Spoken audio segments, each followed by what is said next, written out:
Hello guys, তো অনেক দিন পর ঘুরু করতে পেরোলাম। তো অনেক দিন ধরেই ভাবছিলাম এই মন্দিরটায় যাব। এটা মানিকতলায় অবস্থিত আর এর নাম হয়েছে পরেশনাথ জৈন টেম্পল। তো ফাইনালি আমরা আজকে এই মন্দিরটায় যাই।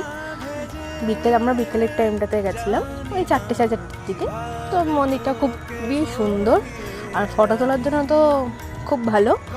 তো আমরা অনেকক্ষণ এখানে ঘুরছিলাম, ফটো তুলছিলাম। সময় কাটানোর জন্য জায়গাটা মোটামুটি ভালোই। আর এই জায়গাটা আমরা দেখেছিলাম ইউটিউব আর ফেসবুকে, তো অনেক দিন ধরেই যাওয়ার ইচ্ছেটা ছিল, যে কারণে আরো।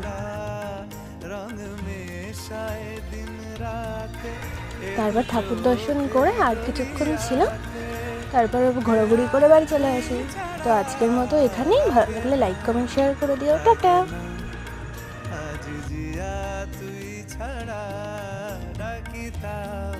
জাগে না চায় হৃদয় তোর সারা।